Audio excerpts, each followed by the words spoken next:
Hi guys, this is just a bit of an update about my recent adventures with my little sojourn to Phuket. Interesting time to go there, seeing that's when the coronavirus seemed to be getting bigger and bigger and more serious as my 2 week break dragged on. And it did drag on. Because I don't drive, I have mobility issues. I can't hire a motorbike, and it's essential if you're going to go to somewhere like an island, for instance. Because I headed straight from Phuket airport to the island, which was a fairly smooth transfer process. I got to the island about I think it was around 4 o'clock in the afternoon, and that was fine. But one thing I didn't expect was I had to go up this quite steep road, and we weren't even greeted by the owner. They didn't notice that there was myself and this young Colombian guy who got out of the Songtao. We were the last people to get out. The Songtao transferred us from the ferry, from the pier where we alighted from the speedboat that took us across to that island. So it was about a 25-minute journey from the actual pier to where we were staying, and it really was the end of the road, as it were. And that was a problem for me as time went on. For some reason, I booked it for a whole week, which in retrospect was a huge mistake. It would have been better for me to have 1 or 2 nights max. I think the Colombian guy was there for 4 nights, and that was a lot better. And he had a motorbike. And admittedly, he did offer to give me a lift around. So that was nice of him. I would have given him some money to defray his costs for hiring the bike. But the problem for me was that I wasn't being covered by travel insurance. I wasn't sure he had a license for a start. And the other thing is that I was worried about helmets, although the owner did have bike helmets there, so that wouldn't have been an issue. So in retrospect, I probably should have, if I'd known about the helmets, I might have changed my mind and taken the Colombian guy up in his offer, because I didn't get to see the rest of the island. It's a real shame, because I know there are some quite picturesque spots, but the Songtao sticks to a particular route. I did at the end of the trip, the last couple of days, I did ask the owner if he could possibly set up a hire situation for me so I could hire a motorbike driver to take me around and for a fee, and he never got back to me. But I've read the comments about this particular place to stay. Most people are very complimentary, but one person did say that they had some fish that they'd ordered, and and the owner had forgotten about it, and he'd also forgotten about my request, and it may have been the too hard basket. And it's a combination of island life. He's a native islander, and he's married to a Japanese woman, and I think he's got that laid back island style. There's nothing malicious in it, but I think the request I made was either too hard or he just simply forgot, and he's got other priorities, I guess. But I didn't feel as though it was as orientated towards the guests as it could be, because I had that problem with the push bike. Now I reckon if I was in a decent place, when I lost the gearing, he would have actually come down and helped me out and showed me how to change gears and what have you, but he didn't do any of that. It was all left up to me to actually collect the bike and to bring it back, and if it didn't work, well, just bad luck. They didn't charge me, which was good, because I was only out for half an hour. I never got to really try it. It was really annoying, because they would have given me a little bit of mobility, because it was bloody hot there. So ideally motorbikes, because there's no exertion required by you, but even a push bike would be better than walking, because you're getting a bit of a breeze and you can take a lot of breaks along the way. And yeah, but unfortunately the gear, I've never struck such the low gear was absurdly low. You could hardly get any traction. So it made it totally useless, and I tried to get it back into a higher gear and it just wouldn't work. And he said it was simple, and if you know how, I guess it is simple. But how about telling your guests how that works? So anyway, that was a bit disappointing. So mobility was sabotaged on a number of levels. I couldn't use their push bikes, and he wouldn't come to the party with the motorbike. I could have got the Songtao back into town, and that would have cost the same rate as to go all the way to the pier. So I was a bit pissed off about that, because I did ring up the Songtao driver who'd left his number. But in retrospect, I should have just bitten the bullet and gone there for just a break, just go somewhere different and check out the town and have a wander around, because, I was getting a bit of cabin fever staying there. So, and then of course after that, I had another 5 days on the in another cabin, which was even less, had less amenities. But at least was in walking distance to a few places. But unfortunately, it didn't have push bikes there, and it would have been good to have push bikes there, because it's quite flat. But the owners were very good at giving me lifts down to the beach and what have you. And I could have gone down there more often, I think, because I think they regularly go down to the beach anyway for supplies and what have you. So that's not such a big deal. Although, look, it's just a beach resort area. It gets a bit boring. It's not the same as Saigon, for instance. And the great irony of the trip to Phuket is that the highlight of the trip was actually the last night in Phuket town. And Phuket town's not exactly known for its nightlife, but the hotel was great. It was a really nice hotel, and it does make a difference where you stay. And the people were friendly. They had great facilities there, nice balcony. It was a really comfortable room to be in, and I would have loved to have spent more time there. But at least I've experienced it. I know that it's there. And in future, if say you want to go and do a bit of partying in Patong, you could maybe work out a way of getting across from there to Patong without breaking the bank. Although it's generally speaking, it's very expensive to travel between towns in Phuket. The mafia is really the transport mafia has really made it expensive to travel within that zone, and it's terrible, because again, if you can hire your own motorbike, you do so much better. Really, it's the only way to go. But I don't know if I'll be going back to Phuket anytime soon, or to Thailand anytime soon. I like I said, I struck some of the worst customer service at the bus station too. It was just really frustrating and very unlike Thailand to have the people who were in the information. There was 2 girls in the information. One of them was having a snooze. They were the laziest and most disinterested customer service people I've come across. I was shocked.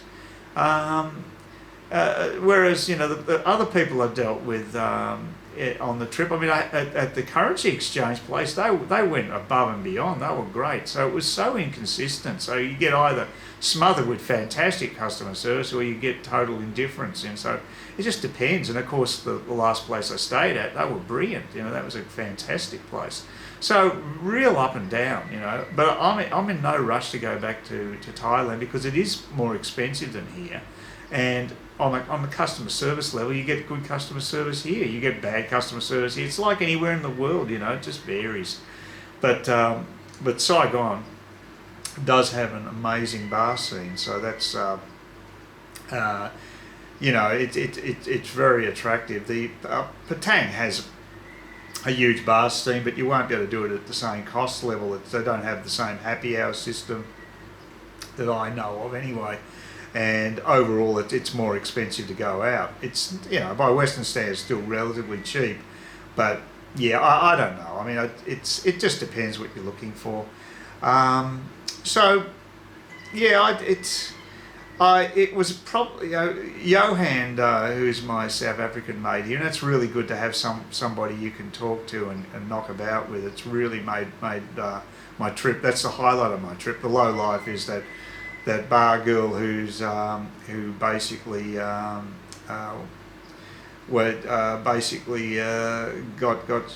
crapped off with me because I was friends with her mortal enemy there. God almighty, who needs that crap? So that was the low part of it, because it's really made it difficult for me to go to number 5 bar. And the really cute girl that I like there, I think she's a friend of my nemesis now, so that's great. who needs all this bullshit politics? It's the last thing when you go away for a break. That's the last thing you want to get involved in. Luckily, it's the only time it's ever happened there. So, gee. Anyway, that getting back to when I got back here, this first thing I noticed was at the airport. Yeah, the coronavirus thing has had its effect. Nearly everybody's wearing masks. And when you went into before you went into departures, there was a girl just checking your temperature with your forehead, just putting a detector on your forehead to make sure you didn't have a fever, and asking you whether you'd been to China in the last 2 weeks. I did that and checking. So yeah, that's all changed, which is in the video you'll show you anyway, and you'll get to actually see her doing it. I just took a shot of her going through her thing. But then the flight back was fine. Actually, the check-in experience was unbelievably smooth. The Phuket airport's really good. Excuse me. Oh God, I hope that's not corona. Anyway, yeah, the check-in experience was great, and the flight was fine. Of course, as soon as we got to Saigon, we did get in early. We got in about quarter of an hour early, which is amazing. But once I got in there, then you had to wait for the bus to take us to the terminal. So it was a fairly slow process. And there was a huge queue for passport control getting back into Vietnam. Really long queue. Some poor Asian Aussie guy standing ahead of me. We had a bit of a chat, and he'd done visa on arrival, and he said it took him 1.5 hours to get through visa on arrival, which I've never had to experience. That showed how busy it is. The Saigon airport is bursting at the seams at the moment. They do need the new airport. Apparently the new airport will be specifically for international flights, so that's about 35 k's outside the city. And who knows when it's going to be finished, because they seem to have a poor track record with large projects getting them done on time anyway. Because the metro, no one believes the metro is going to be built in the next few years. It should have been completed a couple of years ago, but it looks as though it's years away from completion. But anyway, so I finally get through there. I get my luggage. That's all fine. I got a really nice cab driver, a Mylene cab driver. He was really good, and he spoke quite a bit of English, so I had a bit of a chat. That was nice. I got here much later than I expected, after 5 o'clock, and there was no one on reception. So that was a bit of a blow. So I had to wait. I sent a message through because at least the Wi-Fi was working. And I finally Anne turned up, and I got my back into my old room, and that's all great. But then I had technical difficulties. The first one is I couldn't log on to my computer. The Windows 10 it shut me out. I'm still shut out. It's a week later, and I'm still shut out of Windows 10. I can't access my own files on the computer. It's really ridiculous. So they suck big time. I'll tell you, Microsoft's we've got a lot to answer for, because I know I'm not the only one going through this crap.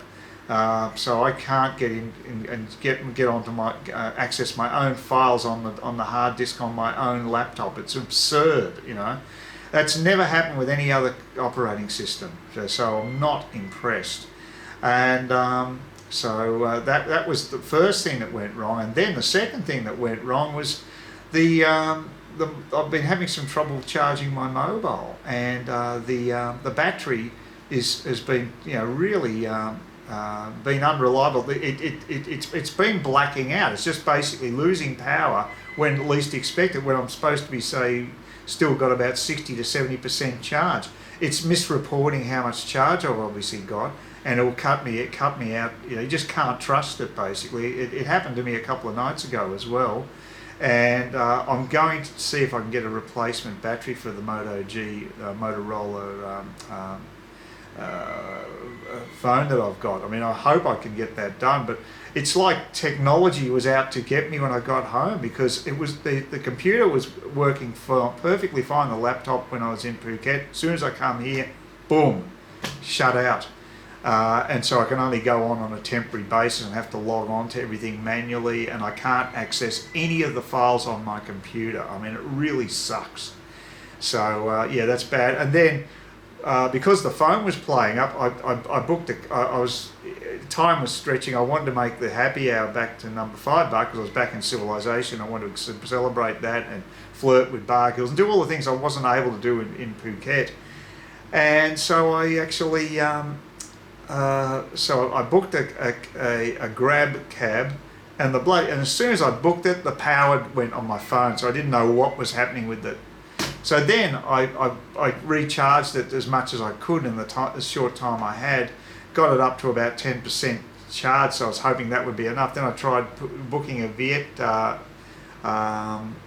Viet motorbike, and then that also cut out. So and I got a phone call. They always ring you on the phone, which is a pain in the ass because I don't speak Vietnamese. So anyway, so I'm just talking on. I tell the guy, I give him the address, but I'm thinking, well, look, you know, they put a notation on saying they'd cancelled my bike.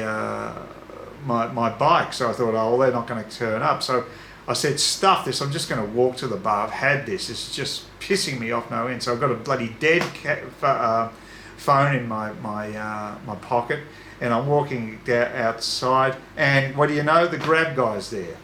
And I asked him where's the destination. It was number 5 bar, so it was the right guy. So I thought, okay, I'll go with you. But as soon as I'm about to get on the bike and go with him, this Go Viet guy turns up, and he is not happy. He is super pissed, and he just eyeballs me, and there's a standoff because I've got the grab guy to the right of me. I've got this pissed off Go Viet guy on the left, and I can't speak a word to either of them because they're both. I speak English, they speak Vietnamese. It's these two young girls, came out of where I'm staying from Dot's house. They came down the stairs, and they did some interpretation for me, but they didn't understand what I was saying. I was saying that the Go Viet had cancelled on me, not that I'd cancelled it, and then I got them to relay that to him finally, and I think the guy finally backed off, but he was just standing there. He wasn't going to go anywhere. This standoff took about 10 minutes, so I was waiting. I desperately wanted to go to the bar.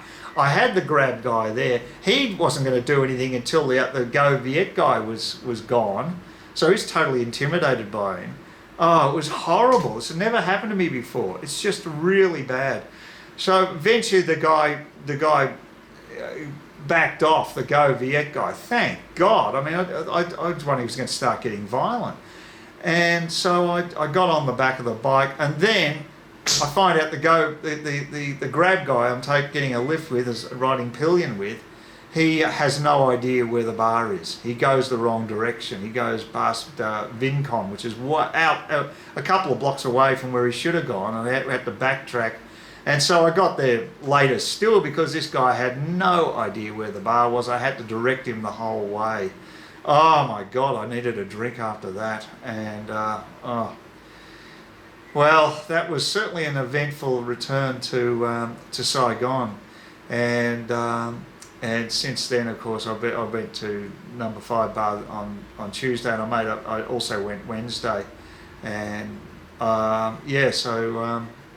big nights of drinking, and had a particularly big night on Wednesday.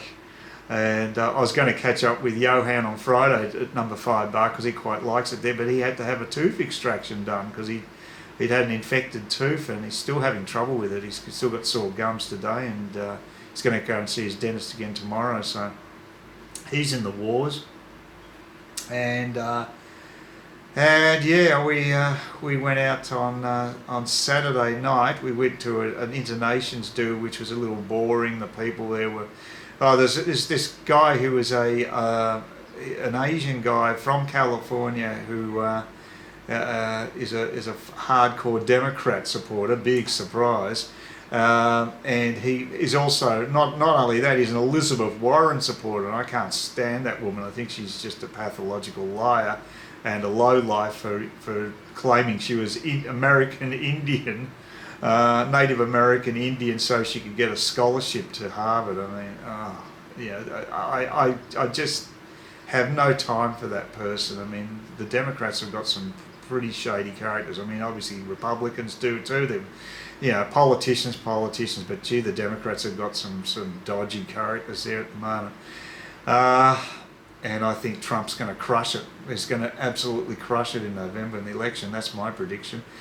But anyway, so that was a bit of a dud do. The finger food was nice, and a couple of people were okay, but it was pretty boring. And Johan was not supposed to drink because he's taking meds, but he said stuff that, and he hit the red wine, which he doesn't normally drink actually. But we had a few glasses of red wine. And I bought him a few to make up for the fact he's always buying me stuff.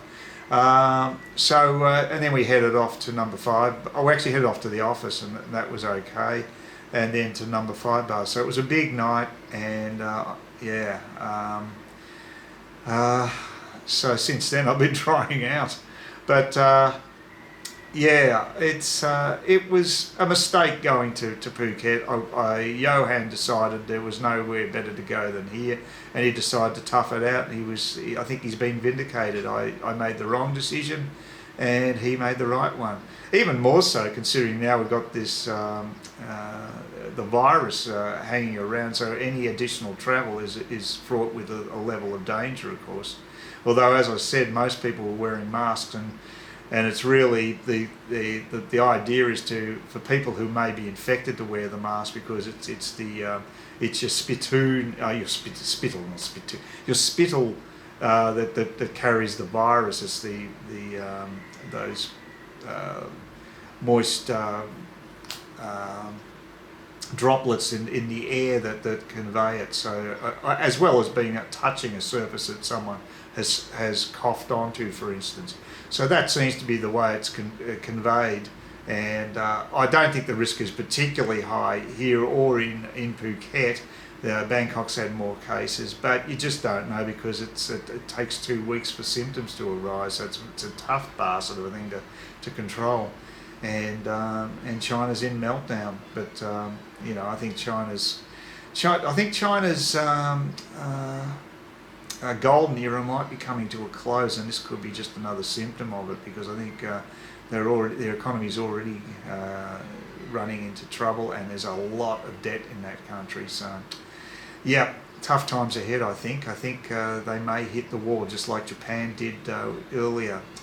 So that's another prediction from me.